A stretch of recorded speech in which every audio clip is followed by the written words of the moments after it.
Tropical wave na Nissan 90W, inasang magpapaulan ngayon sa halos buong bahagi ng Luzon na binanggit pa natin noong 4 na araw pang nakalipas.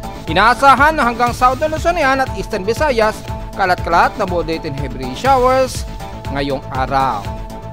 Pero nalalabi ng bansa makakaranas din ng ilang surface trough at ilang southwesterlies sa southern part ng Visayas at Mindanao area. Pero low pressure area o tropical wave na si 90W malabo nang maging isang aktibong low pressure area. Kaya lang, posible itong mag-re-intensification pagkalabas sa kanluran ng Nodo Luzon sa Sabado o Linggo. At potensyal na may shallow trough na bagong papasok sa loob ng Philippine Area of Responsibility mula sa silangan ng Mindanao, binabantayan. Magiging aktibong low pressure din ba ito? Alamin.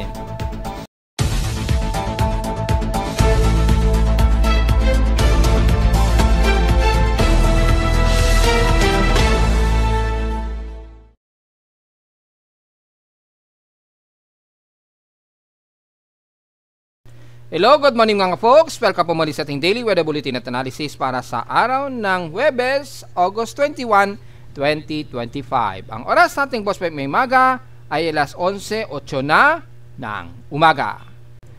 Very gloomy ngayon at maulan ang ilang bahagi nga po ngayon sa Nodo Luzon. Gaya nga po ng report natin 4 days ago nga po. At yung epekto ng Tropical Cyclone Strike Probability, binanggit na po natin, magsisimula pa yan. Mula pa kahapon yan sa may bandang Southern Luzon. Ngayon ay nandito na yan sa bahagi nga po ng eastern part ng Luzon, pero apektado na ang Calabarzon, kabilang Metro Manila, Central Luzon at ilang bahagi ng hilagang silangan ng Luzon. Kasabay din ng unti-unting pag-iral din ng ating habagat, siyempre dahil yung tropical wave nitong C90W nga po na nagpapaulan dito sa silangan ng Nodo Luzon ay magkakaroon din ng generative ng surface trough at southwest monsoon mula dito sa Timog Kanluran na nagpapaulan ngayon at mga nakakaranas ngayon ng pagkulog at pagkidlat dyan sa ilang bahagi nga po ng Mimaropa. At kitang-kita sa Doppler radar ang napakamalawak nito ng color wave na moderate to heavy rain showers ngayon ang umiiral sa ibang bahagi nga po ng Aurora o Quezon Province, yan sa Polillo Island at ilang bahagi ng Camarines Norte. Pero ang concentration rate ngayon ng pag-ulan nito ay dito sa may bandang Aurora region nga po hanggang dyan sa may bandang Palanan, Isabela. At yung ilang extension trough nga po na umaabot dito sa Metro Manila ay nakakaranas kayo ng mga light to some moderate and clusterized heavy rain showers dyan, lalo na dyan sa may bandang Bulacan, Pampanga at ilang bahagi ng Angeles, Pampanga hanggang dyan sa ilang areas nga po mostly sa Bulacan area. Kaya medyo nagpapang-abot ngayon sa may bandang Novaliches, Valenzuela hanggang dito sa Malabon, Caloocan ang ilang portions na yan ng light to moderate showers. Ayun, nakitang-kita naman po dito sa pinaka-Doppler radar imagery. So kahit dito pa lamang sa dashboard, kitang-kita na po yung sakop ng mga light to moderate showers, kabilang na ang Caloocan, Quezon City, ilang bahagi sa lungsod ng Maynila. Kaya nakaranas po tayo ng mga ilang light to some moderate rain showers mula kaninang madaling araw.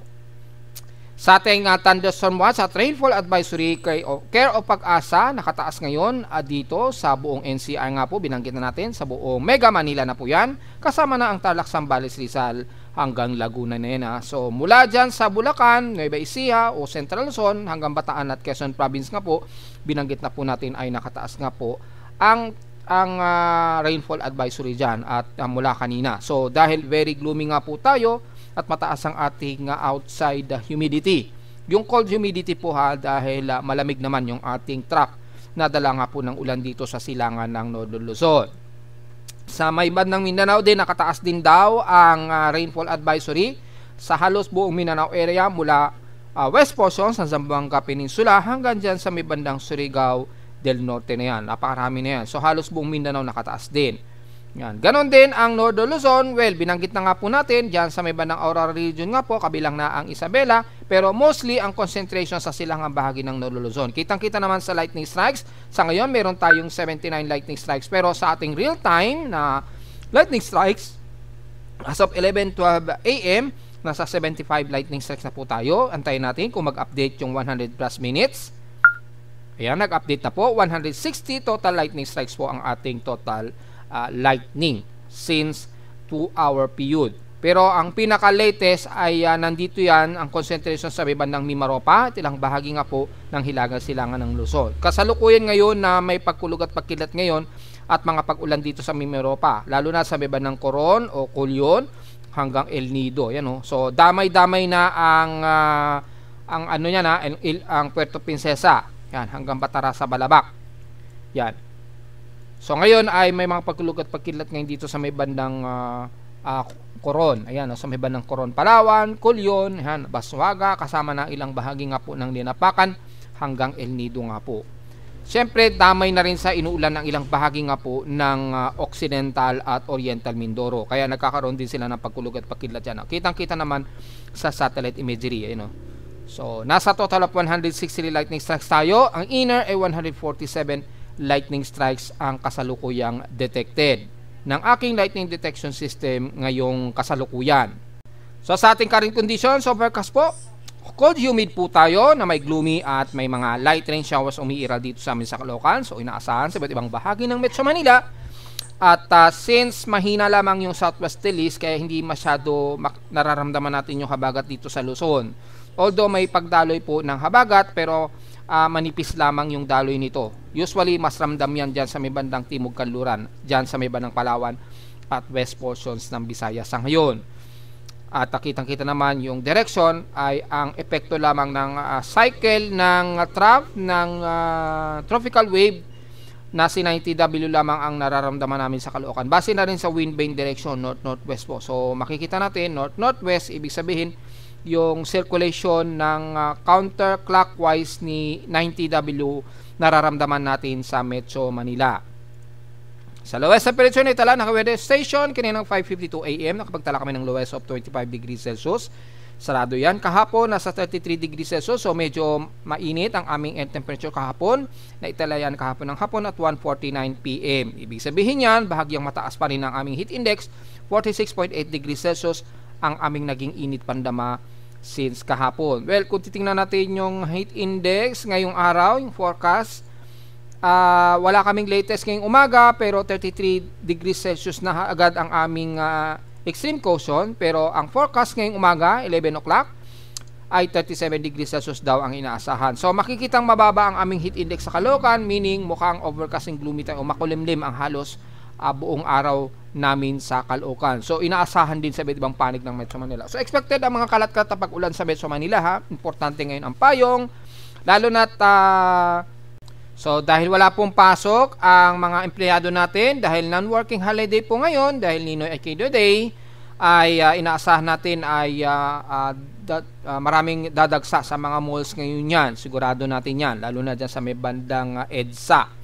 So magdala po ng payong just in case po, dahil maulan po ang araw natin ngayon sa Metro Manila. At mababa ang ating heat index, so medyo comfortable, pero wari na lamang sa kalat-kalat na pag-ulan. Pero kung titingnan natin sa heat index forecast sa iba't ibang bahagi naman sa, well, as usual, mababa na rin ang magiging heat index niyan sa hilagang bahagi. Pero dito sa Ilocos Norte, gaya ng ating unexpected, medyo mataas pa rin yung heat index sa kanila. Pinakamataas na ang 40 degrees Celsius ngayong umaga. Pero considering medyo mababa, sa Cagayan Valley sa Tuguegarao, mataas pa rin ang heat index sa kanila despite na overcast and gloomy ngayon. 41 degrees Celsius ang highest ngayon at aabot pa daw yan hanggang 43 degrees Celsius mamayang alauna ng hapon. So medyo mainit o hot humid pa rin dyan sa inyo base dito sa forecast. Sa Santiago Isabela, nasa 40 degrees Celsius din ang inyong pinakamataas na heat index ngayong araw. So meaning medyo bumaba ang heat index sa may Santiago. Ibig sabihin medyo overcast and gloomy kayo, pero medyo warmer ang inyong heat index dyan. Napapatak ng 40 degrees Celsius hanggang mamayang alauna ng hapon. So wag masyadong magbilad pa rin kahit papaano, or siguro kung magkaroon ng pag-ulan, at least medyo magiging balanse kahit paano yung init. So medyo walang kaso kung uulanin po kayo ngayon dyan, para man lang maibsan ang tinding init.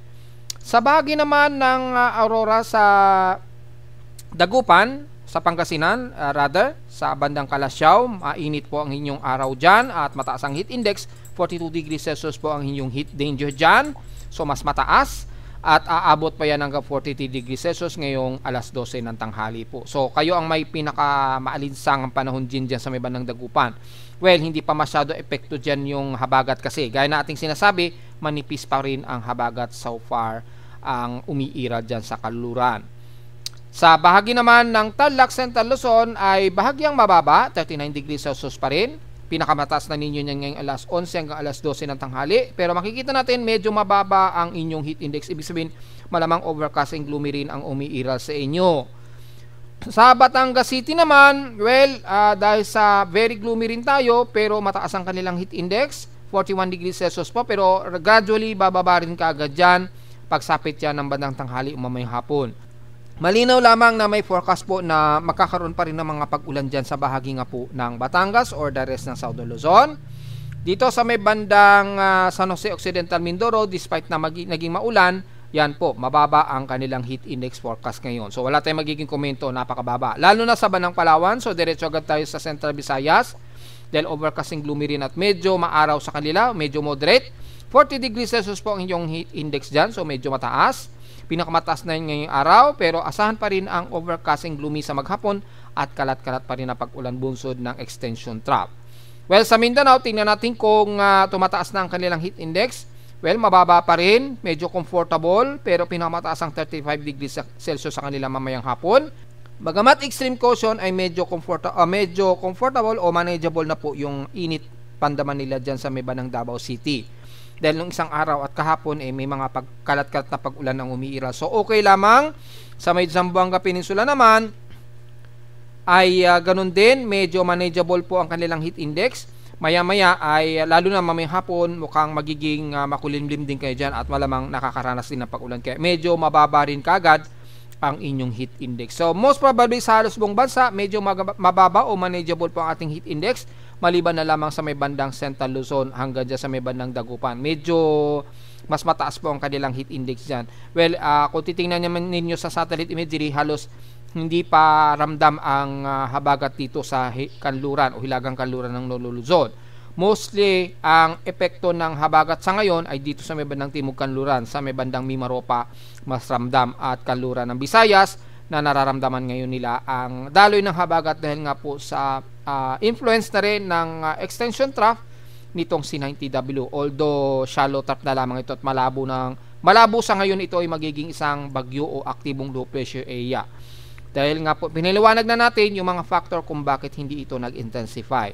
Which is, i-continue natin ipaliwanag mayang konti, pero diretso muna tayo sa ating continuous pH extremes in past 24 hours. Nangunguna ang NAIA sa may pinakamataas na air temperature kahapon na 34.4 degrees Celsius. Sa lowest sa Baguio, 17.4 degrees Celsius. Ang almost stationary lamang na lowest temperature sa Baguio except sa Benguet na mas mababa. Sa bahagi naman ng ulan ay ang Davao City, nakaranas sila kahapon pa rin ng 39mm na total rainfall. Dito sa amin sa Caloocan, medyo inulan din kami, 12.6 mm ang total rainfall namin kahapon. At kasalukuyan kaming may pag-ulan din ngayong araw na 6.6 mm ang kasalukuyan naming total rainfall. Yan, hopefully mga ganyan lamang ang katamtaman lamang ang nagiging pag-ulan. So wag naman sana bumuhos ng malakas ng ulan. Sa ngayon ay medyo moderate at ang total rainfall namin in 7 days 123 mm na or 259.2 mm na for total rainfall ngayong month of August. So mababa pa rin siya ng 217 mm o 218 mm para umabot sa pinaka-August average rainfall dito sa amin sa Caloocan. Sa ating outside humidity, medyo mataas ang concentration, 88%, tumaas ito ng 4% since last hour at may high pressure area pa rin tayo. Ito ang isa sa factor kung bakit na nahihinder po ang enhanced development ni 90W. Mataas po kasi ang atmospheric pressure natin sa Luzon, 1,010 hectopascals, at mabagal ang pagbaba nito since last hour. So pinaliwanag ko na kahapon yung saan ang mayroon tayong high pressure area sa Hilaga. Yung high pressure area na yan, medyo naghihinder kasi yan dito sa bandang Nodo Luzon na naka-apekto ngayon sa development ni 90W. So yun po ang nangyayari ngayon. Sa atin namang high tide and low tide status, kasalukuyang high tide po tayo. Binanggit na po natin hanggang bukas ng Friday, 1.4 meters po ang taas ng alon natin. So medyo ingat na lamang po despite na hindi naman ganun ka-alon yung ating wave height, pero yung magiging alon na dala ng hangin mula sa timog kanluran ng bansa at sa silangan at extreme north Luzon ay pag-ingatan na lamang po kung merong papalaot ngayon sa inyo dyan sa baybayin natin. Pero sa may bandang katimugan, medyo kaya-kaya naman po, wala namang nakataas na pag-alon dyan. Pero yung swelling pa rin ng bugso ng hangin sa silangan dahil sa influence nitong extension trough ni 90W ay posible pa rin kayo magdulot ng mga gale force winds dyan. So pinag-iingat pa rin ng mga kababayan natin na papalaot, lalo na yung mga maliliit lamang ang kanilang mga bangka. Salmanak, sumikat ang haring araw kaninang 5:43 AM at lulubog po ito mamayang 6:15 PM at almost waning crescent, 5% illuminated na lang po. So halos new muna po. Malamang ay bukas hindi muna natin isasama yung moonrise and moonset nito dahil halos hindi na to makikita. At palubog pa lamang po ito ngayong araw na 72 degree altitude pa lamang. So palubog pa lamang po ito mamayang 4:57 PM, pero bukas na ng madaling araw ng 4:36 AM ito magmo-moonrise. At sa ating local weather outlook para ngayong Huwebes hanggang bukas ng Biyernes, maulap talaga ang ating maghapon, very gloomy tayo at overcast, 100% chance of rain, obvious naman po. Ganon din bukas ng Friday dahil may presensya tayo ng Sepestat ngayon at yung low pressure area na si 90W. So, obvious naman po yan dito sa Luzon at sa ibang panig ng South Luzon. Highest and lowest temperature expected ay 28 to 31 degrees Celsius and lowest temperature expected ay nasa 25 to 26 degrees Celsius. At ayon naman sa local weather advisory, bagamat 3 o'clock AM ito, namataan nila ang sentro. Estimated center ni 90W, 705 km east of Infanta Quezon. Ngayon, hindi na yan sa Infanta Quezon, malamang. Depende sa movement speed niya at may kumikilos pa rin ito pa west-northwestward. Yan. So medyo malayo-layo pa yung distansya niya, 705 km. Malamang nasa around 600 km na lamang siguro layo nito ngayong kasalukuyan. Yung status kasi 3 AM pa po ito ni-report ni Pag-asa. So tingnan na lamang natin mga folks. Diretso agad tayo sa ating ginagamit na satellite imagery. Makikita po yung heavy potential natin gamit ang Himawari GMA satellite imagery in real time. Makikita po ang malawak na heavy rain potential na ito. Kasama na ang Central Luzon at ang bahagi nga po ng extreme north Luzon. Kasama na ang Cagayan Valley mula Isabela, Quirino, Santiago nga po. Kaya mababang heat index nila dyan. Kabilang na ang Mountain Province Ifugao at Tuguegarao. Bagamat medyo moderate pa sa dulong-dulo ng Batanes hanggang Ilocos Norte, pero asahan natin maya-maya magiging gloomy na rin yan at mga mahihinang pag-ulan din ang naka-forecast. Kabilang na ang buong Ilocos Sur, La Union, so kasama na ang bandang Benguet na kasalukay ngayong abot-abot ng overcast and gloomy ngayon dyan.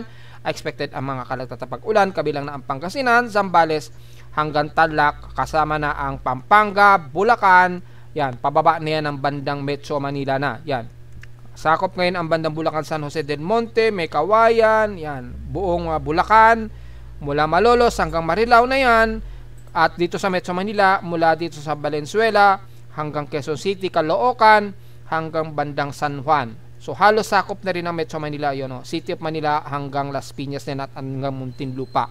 Pataas po ang heavy rain potential natin according dito sa satellite imagery. Pero kung titingnan natin sa pinaka convective storm na kung saan ay malapit yung sentro ni 90W, ito po yung sentro ni 90W, ayan, nandito. At makikita natin yung convective storm niya medyo naglalay to moderate dito sa may bandang Metro Manila. So sakop ang NCR at ilang bahagi nga po ng Calabarzon area. Yun, kitang-kita po. Yung mataas na convective storm, pag sinabi natin convective storm, ito po yung mayroong upward low na may dalang hangin na may bugso ng ulan na malakas. Yung biglang hampas ng bugso ng ulan, yun, dito, bandang Aurora, kasama na yung bandang Kasiguran Aurora at bandang Isabela. Pasok na rin sa may bandang Tarlac. So, bandang Central Luzon umaabot at silangan ng Quezon Province. So, medyo bumabalandra sa Bulacan at Metro Manila ang convective storm nito. Yun, kitang-kita naman sa pinaka-satellite. Kung tataasan natin ang frequency ng image animation, ayan, kitang-kita po, nagmo-moderate to heavy rain pa rin. Yan. Kaya lang, high altitude pa siya, hindi pa basta-basta ito bumubuhos. Bumubuhos man ito agad-agad dito sa may bandang offshore na kaagad ng Quezon Province. So, pagdating dito sa may bandang Rizal na, medyo light rain na lamang o light drizzle. Yan. So, mga biglang patak-patak ang buhos ang mangyayari po nito kasama na ang Metro Manila at Calabarzon area. So, kitang-kita sa convective storm. Importante, ginagamit natin ang convective storm para yung tinatawag na yung storm surge ay medyo sabay-bayin lamang ito mararamdaman. And then, magiging mga ulan na lamang na mga heavy rain and then pahina ng pahina as time na lumalayo ito pakanluran. So, ganun po ang nangyayari dito sa pinaka-convection. Yan po ang importante na ginagamit sa convective storm sa satellite imagery. Yan. Yung mga storm surge kasi madaling ma-identify gamit ang convective storm. So, hindi natin nakikita yan sa mga nagre-report ng weather center na mga official websites at yung mga ibang weather blogger. Ngayon, nakikita nila yung technique na ating ginagamit, gagamitan na nila yan sa susunod. Pag nakita nila na yung pala ang gamit ng convective storm ng satellite imagery. Yan. Kasi dito madaling ma-identify yung mga storm surge. Yan. Dito malamang sa mga taga-Kasiguran Aurora, ramdam nila yung medyo moderate lamang na storm surge. Medyo malakas yung bugso na hangin dyan. Then, may mga pagwisik ng ulan na medyo masakit sa balat dyan sa may bandang babayan ng Kasiguran. Usually sa mga baybayin po nararamdaman yan. Hanggang dyan yan sa may bandang Dipakulaw, Gabaldon, Dingalan, Baler, yan, kasama yan. Kabilang na ang bandang Polillo Islands, yan. Ramdam po nila yung at least moderate lang na storm surge. Yan po ang ginagamit nitong convective storm. Iba naman yan sa tinatawag natin na heavy rain potential. Yung heavy rain potential, it doesn't mean lahat ng sakop niyan ay heavy rain kagad ang buhos. Hindi. Pinapakita lang ng satellite imagery yung makapal na water droplets na halos more than 1.5 mm ang laki. Kaya pag bumagsak yan, just in case, matindi ang patak ng ulan. Kaya tinatawag na mostly heavy rain potential. Yun yung nakakapture kasi ng satellite, yung mas makakapal na water droplets dito sa ulap. Then, yan yung estimation na yung area na kung saan ay may potential na magkakaroon ng heavy rain pagka bumagsak yan sa lupa. Yung pong ibig sabihin yan. Hindi necessarily yung heavy rain todo agad ang buhos ng ulan.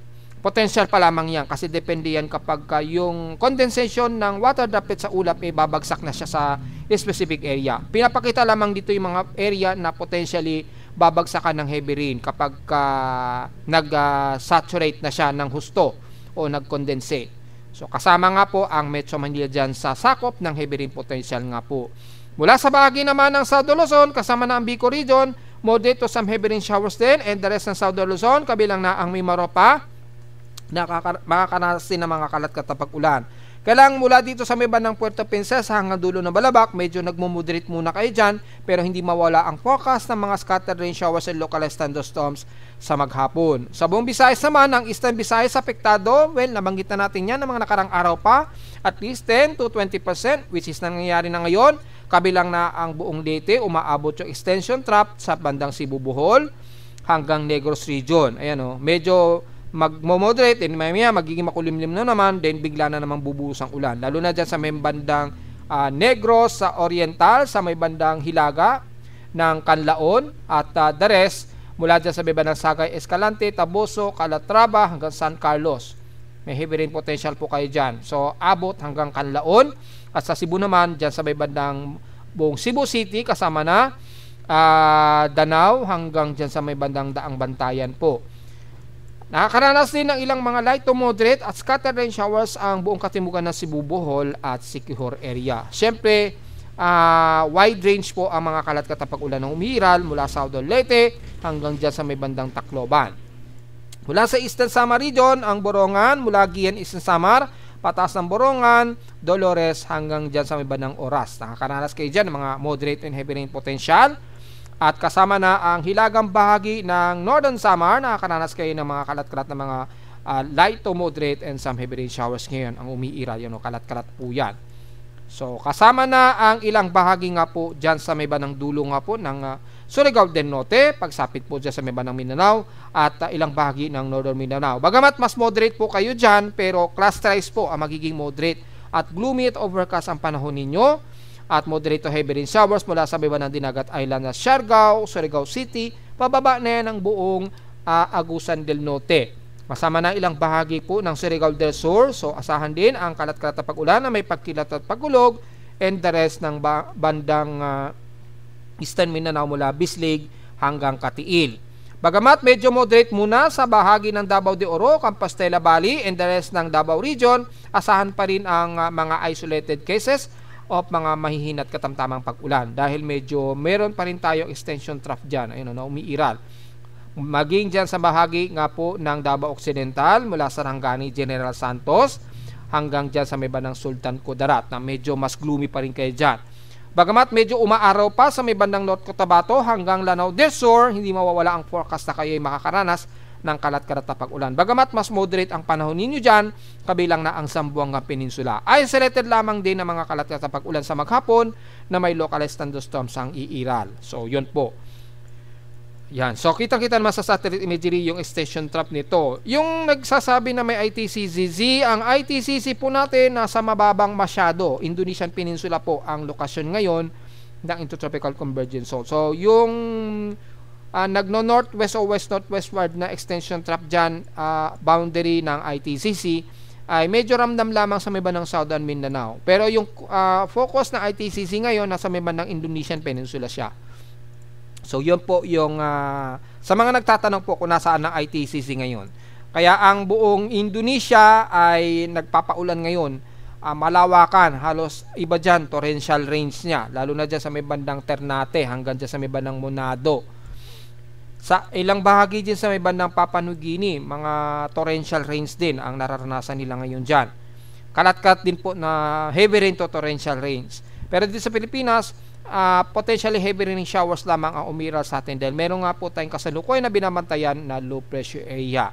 Kung titingnan natin sa pinaka-CMS Doppler radar ay mataas ang concentration ng heavy rain potential nga po sa silangan ng Nolo Luzon. So maaring umaabot talaga yan sa Metro Manila. So diretso agad tayo sa binabantayan natin na tropical wave pa rin na si 90W. Una, may mga forecast nga po, di ba, na lalapit nga po ito ng hilagang silangan ng Nolo Luzon. Yes, totoo po yan dahil base na rin sa kasalukuyan nating track as of 11:15 AM. Ang lokasyon na ngayon ni 90W ay nasa bandang Aurora region na siya. Yan. Layong 458 km east ng Baler Aurora. Yan, So, yan yung pinaka-reference point natin, yung Baler Aurora. Pero kung ang magiging reference point natin bandang Kasiguran Aurora, sa baybayin ay ang layo nito 405 km east ng Kasiguran Aurora. So malapit na siya. Halos malapit na po siya sa dito sa kalupaan. However, gaya na ating analysis, nanatili itong shallow trough at hindi ito nagkaroon ng intensification mula nung mga nakaraang araw na obserbasyon natin. At dahil nanatili lamang siya na shallow trough ay nakikita natin na mababa na o natiling mababa ang tsansa nito magiging isang ganap na bagyo o aktibong low pressure area. Dahil as of 11:15 AM ang central air pressure pa rin ni 90W natiling 1,008 hectopascals pa rin at walang significant na pag-increase sa kanyang 1 minute average wind speed. Mabilis pa rin ang pagkilos niya pa west-northwest sa bilis na 21 km an hour. So, malinaw dito since lagpas-lagpas na po ng halos 120-hour period, na-reach na po niya yung 120-hour period, pero hindi pa po nagkaroon ng intensification, ibig sabihin lamang ay malabo o mananatili lamang siya na shallow trough. Hanggang sa ito ay maaring tumawid dito sa hilagang silangan ng Nolo Luzon at tatawirin nito ang bandang kanluran nga po ng Ilocos region. Yan. Ilocos region, siguro approximate yan mga bandang Sabado na yan or Linggo na nandito na sa may bandang kanluran ng Nolo Luzon na natiling shallow trough. However, base sa mga forecast nga po natin, uulitin natin bago siguro mag-Lunes or bandang Lunes o bago umexit ng Philippine Area of Responsibility, magkakaroon pa raw ito ng re-intensification, magre-reorganize daw siya. So, tingnan po natin kung mangyayari yan. Nasa ngayon ay mababa ang kanyang tsansa. 20 to 40% pa rin na mababa ang posibilidad pa rin niya na maging aktibong low pressure area. Yan. So, wala po siyang spaghetti or moderate charge at hindi rin siya nakataas. Bagamat sa Joint Typhoon Weather Center, kung titingnan natin, nanatili ring mababa yung development niya o unlikely to develop in within or next 24 hours. Kay Japan Meteorological Agency, identified na nila as low pressure area. Pero kung titingnan natin within 24-hour period, kung itataas nila ito as tropical depression, hindi po. So, kaya hindi na tayo nag-update ng aking Facebook page sa status ni 90W dahil bumaba na yung kanyang tsansa na maging si Isang. So, hindi siya matatawag na Isang at manatili pa lamang itong shallow na low pressure trough hanggang sa makatawid nga po ito sa may bandang Sabado o Linggo ng kalupaan ng kanluran ng Nodo Luzon. Pero kung titingnan natin sa ibang mga multi-ensemble track forecast sa West Pacific Basin, ayon sa data feed ng WeatherNets, ay makikita tutumbukin pa rin ito ang hilagang bahagi ng Nodo Luzon this weekend. Ayun, tatawid pa yan dito. So kitang-kita naman po yan sa forecast ng WeatherNets. So malinaw pa rin yan. However, makikita natin halos color blue lamang siya o halos mababa lamang o halos 20 to 30% lamang yung generative na chance niya na magiging isang aktibong low pressure area o aktibong low pressure area. So mababa lamang. Yun po. At kung titingnan naman natin sa ating global assessment monitoring, tingnan natin yung estimation kung kailan ito posibleng umexit ng PAR or mag-reorganize mula sa mga computer models kay GFS. Kung titingnan natin, ayan, kitang-kita naman po, reviews natin. Pagka-exit nito sa bandang silangan ng Nodo Luzon by August 23 nga daw po. So malamang linggo yan sa atin sa Pilipinas or Sabado ng gabi, depende. Pagitan po ay magre-reorganize daw ito, ayan, bago umexit ng PAR. According kay GFS, magiging tropical depression daw ito pagka-exit. And then kikilos ulit ito pa west-northwestward, lalapit na naman sa may bandang southern China na naman pagdating po ng Martes. Kay ICMWF naman ay makikita natin yung forecast nito kay 90W. Manatili itong shallow trough habang tumatawid dito this coming Friday, bukas. Tutumbukin na nito ang hilagang bahagi ng Nodo Luzon and then tatawid ito maghapon hanggang kinabukasan na yan ng Sabado. And then pagka-exit nito sa bandang kanluran, dito medyo nakikitaan na magre-reorganize daw siya. Ayun yan kay ECMWF, ayun nag 1,005. So maaring dito pa lamang baka itaas na ni Japan Meteorological Agency na maging ganap na tropical depression. So hindi pa natin ni-ruled out yan hindi pa 100% confirmado yan. Sa ngayon so extended forecast na po kasi ito by August 23, so bandang Sabado na nga po ito. And then pagka-exit nito ng Philippine Area of Responsibility, magre-reorganize uli ito. Yan, bababa yung atmospheric pressure sa 1,003 hectopascals. Dito pa lamang siguro baka maging tropical depression pa siya kay Japan Meteorological Agency or Pag-asa. So tingnan po natin kung mangyayari yan dahil ito na po yung pinapakita ni ICMWF. So medyo mataas ang consistency. However, medyo may sumusunod na shallow trough naman sa silangan ng Mindanao. Ayun So magkakaroon na naman ng cloud cluster sa silangan ng Mindanao at maaring magkaroon na naman tayo ng panibagong invest na susunod kay 90W according dito. However, mababa pa yung probability dahil patuloy pa rin yung development of tropical wave dito sa silangan ng Mindanao o Eastern Visayas. Kay NABGEM naman, makikita natin ang pagtawid dito. Mas aggressive kasi kay NABGEM. So kitang-kita naman po pagkatawid nitong si 90W, magre-reorganize din daw siya.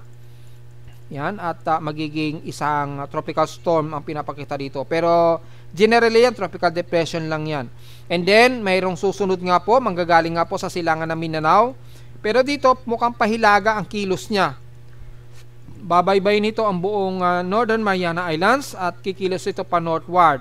Pero gaya nating inaasahan nga po, meron nga po kasing umiiral dito na high pressure area sa south of Japan. So, maaari pang magbago yung forecast track ni NABGEM. Sa ngayon, ang medyo malinaw lamang na medyo mas consistency ang forecast itong kay ECMWF. So, makikita natin, starting bukas, tatawarin na nito ang buong Nodo Luzon. So, posibleng magiging malawakan ng pag-ulan dyan ngayong araw hanggang bukas, depende sa dala nito ng water droplets. And then pagtawid nito bandang Sabado nga po, magkakaroon daw siya ng potential na reorganization bago umexit ng Philippine Area of Responsibility sa linggo, bandang linggo. Yan sa atin sa Pilipinas.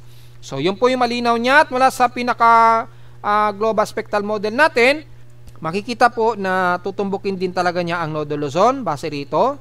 Pagdating nga po yan ng bukas ng Biyernes hanggang Sabado yan. Ito hanggang bukas o Sabado, pagitan ng Biyernes at Sabado po yan. Tatawidin nito ang buong Nodo Luzon, and then pagka-exit nito bandang Sabado nga po, mga bandang gabi nga po o bago maghating gabi, ay magkakaroon ng medyo reorganization itong C90W, bago siya umexit ng PAR, either bago maghating gabi po ng Sabado o Linggo na ng madaling araw. Magkakaroon siya ng reorganized development, tapos medyo may susunod na bagong shallow trap sa silangan ng Mindanao, kasabay yan ng pag-exit nitong C90W sa Sabado o Linggo na yan ng umaga o madaling araw. Yan. So yan po. At mula sa pinaka-mean sea level pressure natin, para mas klaro, ayan, pagdating dito bukas ay babaybay rin ito ang buong Nodo Luzon, and then pagka-exit ito bandang Sabado o Linggo, magre-reorganize daw ito. Ayan, bababa 1,006 hectopascals, and then e-exit ito ng PAR na nasa 1,006 hectopascals. So tingnan po natin, dahil dito hanggang 1,006 hectopascals yung pinaka-lowest atmospheric pressure niya pagka-exit nito ng PAR by August 24 or bandang Sabado ng bago maghating gabi o Linggo ng madaling araw o umaga. Yan. So yan po yung pinakamalinaw natin na detalye mga folks, kung paano magiging galaw. And then kikilos nga po ito patungo sa direksyon nga po dito sa may bandang Hainan, Southern China. Pero makikita natin dito, hindi siya nakikitaan na naging isang malakas na bagyo o aktibong low pressure area. Pero probably baka itaas pa yan ni GMA as tropical depression pagsapit po yan ng bandang Sabado o Linggo. Well, tingnan pa rin natin, hindi pa rin talaga natin i-ruled out ang possibility mga folks. At yung susunod dito sa may bandang silangan ng Mindanao, although napaka-disorganized pa nung circulation at wala tayong nakikitaan sa West Pacific Basin, pero mataas po yung favorable convection dito sa may bandang silangan ng Mindanao. Yan. Dito mataas din yung favorable niya. Pero sa vorticity, halos hindi naman ganun katindi yung vorticity ni 90W, kaya halos hindi ramdam maging yung kanyang horizontal anomaly. Makikita po yung naghihinder sa kanyang high pressure area dito sa Hilaga or bandang Southern Japan. Kaya medyo napipigilan siyang mag-intensify. So, yun po yung pinaka-latest natin, at tingnan po natin ang susunod na mga forecast dahil napaka-uncertain pa po talaga yung ipinapakita ng mga empirical forecast. Ang malinaw lamang, tatawid dito starting bukas po ng Biyernes sa buong Northern Luzon lamang, at magdadala po ng malawakang ulan dahil yung tropical cyclone strike probability, kung titingnan natin, ay kitang-kita apektado na ng more than 90% ang buong bahagi ng Northern Luzon yan. So, anong araw yan? By August 23. So, Sabado daw ito. Mas apektado na ang extreme Northern Luzon, kasama na ang Batanes Group of Island. And the rest ng mga pag-ulan na apektado ng strike probability genesis, kabilang na ang buong Southern Luzon. So damay-damay na kasama ang Metro Manila. Pagdating yan, starting bukas ng Sabado hanggang Linggo na raw yan. Yan, hanggang until August 23 nga daw po. Until Saturday, yan. So, in-extend natin yan hanggang Linggo. Yan, apektado pa rin tayo yan sa Northern Luzon hanggang Metro Manila. Ito, Linggo na yan, August 24. Yan, apektado pa rin ang buong Northern Luzon, kabilang na ang ilang bahagi ng Calabarzon, Metro Manila at Southern Luzon. And then, yung inaasahan nga po natin na mayroon daw mabubuo sa silangan ng Mindanao ay mayroon siyang at least 30 to 40% tropical cyclone strike probability. Ito nga po yung sinasabi natin, pagsapit nga po yan ng bandang Linggo o Lunes. Yan. So, nagkaroon siya ng bagong sumusunod kay 90W. Ayan po. So, magkakaroon ng pag-ulan pagdating ng August 25, Lunes, dito sa eastern portions ng Visayas. Yan, at ilang bahagi ng Bicol region sa Lunes. So, mukhang magiging maulan po kayo pagsapit po ng bandang Lunes. So at least meron na kayo idea kung pumasok po yung forecast nito ng tropical cyclone strike probability. So merong shallow low pressure area daw dyan na ipinapakita. Well, tingnan natin, or tropical wave lamang. So tingnan pa rin natin until this weekend po. Napaka-erratic pa rin ang lumalabas sa forecast. Ang nasisiguro lamang natin dito, base sa ating weekly tropical cyclone strike probability, malinaw na meron tayong low pressure area na babaybay hanggang dito sa may bandang Northern Luzon. Yan. Yan po yung progress ng forecast extension tracks, o yung pinaka sub-seasonal range forecast ng linggong ito, sa susunod na linggo po. So yan po yung malinaw po dyan mga folks. So bantay-bantay na lang po natin yung magiging epekto, dahil magkakaroon pa rin tayo ng mga malawakang pag-ulan, lalo na sa buong bahagi ng Luzon area. Samantala sa ulat lindol, medyo bago maghating gabi, medyo mga may minor earthquake na nadetect. So malamang magnitude 4 plus yan sa ating seismograph bago maghating gabi.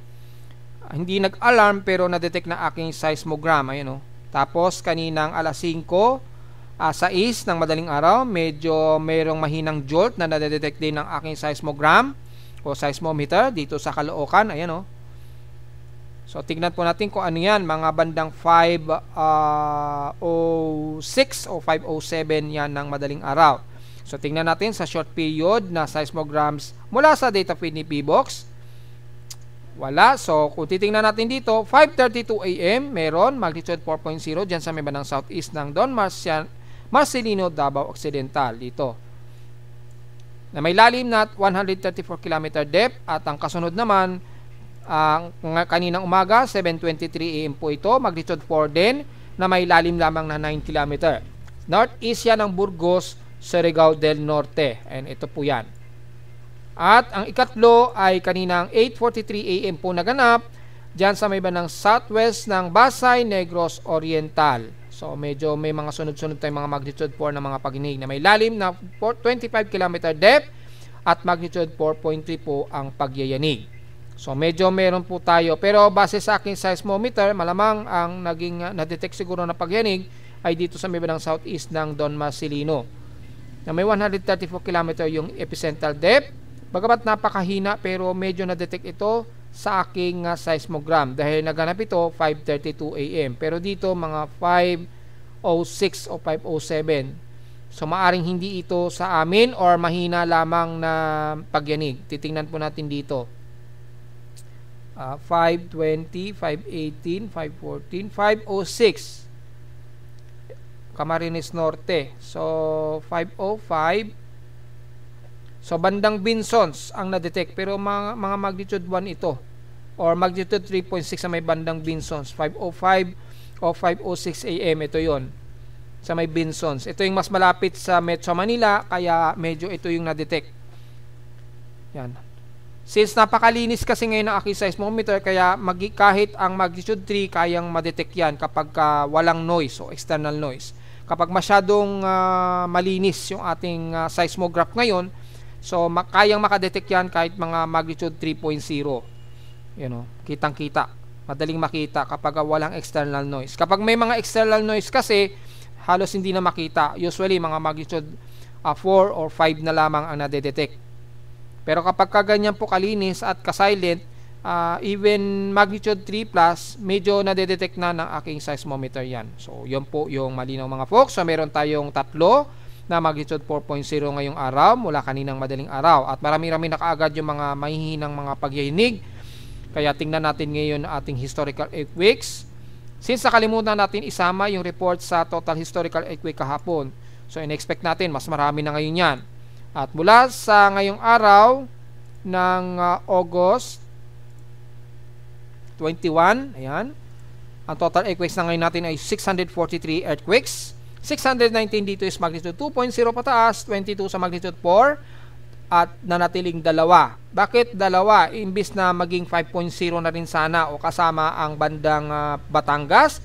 Well, gaya nga po ng sinabi natin kahapon, mula sa historical o International Seismic Network, na detect lamang ay na-compute lamang mga magnitude 4.7, 4.8. So, in-expected natin, i-degrade yan ni PBOX, which is ginawa nga po nila kahapon. Dinegrade na rin nila. Diyan sa may bandang Kalaka. Yan o. Magnitude 4.7 na siya. Diba dapat kahapon magnitude 5.1 dapat yan. So dinegrade yan ni PBOX, binaba nila sa magnitude 4.7 dahil yung lumabas nga po sa international seismic monitoring natin nasa magnitude 4.7 o 4.8 po ang kanilang measurement. Kaya hindi siya umabot ng magnitude 5. Nung ma-realize siguro ni PBOX, dinegrade na rin nila yung dyan sa may bandang Kalaka. Yan, dyan sa may bandang Kalaka, Batangas, imbis na magnitude 5.1. So, manatili talaga na dalawa pa rin ang ating magnitude 5.0 in official report, imbis na 3. So, yun lang po pinaka-latest natin so far. Kukunti pa lamang yung magnitude 4 at yung magnitude 5.0. And so far, wala pa naman tayo na detect na kahit isang magnitude 6. Hopefully, wag na po sana. Pero maghanda o medyo mas alista pa rin tayo sa katimugang bahagi ng Southeastern Visayas at Mindanao dahil marami po rin kayong mga cluster ng mga pagyinig dyan. Sa Northern Luzon naman, ang kanluran ng bandang Manila Bay hanggang dyan sa may bandang Northern Luzon, medyo alisto pa rin tayo dahil medyo gumagalaw-galaw na po yung ating tectonic plates dyan, mga folks. At narito naman ating 3-day to weather forecast para sa araw ng Huwebes, August 21, 2025.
At hanggang dito na lang po ating daily weather bulletin at analysis para sa araw ng Huwebes, August 21, 2025. Huwag mo kalimutan na mag-like, share, subscribe po sa ating YouTube channel at visit lamang anytime sa ating website na www.pimoweather.com para sa iba pang detalye gusto malaman na hindi natin nasama ngayong magtatanghali na sa ating report since very gloomy lamang ang ating maghapon, cold, humid at mga kalat-kalat na pag-ulan kabilang na dito sa Metro Manila. So, importante ngayon ang payong.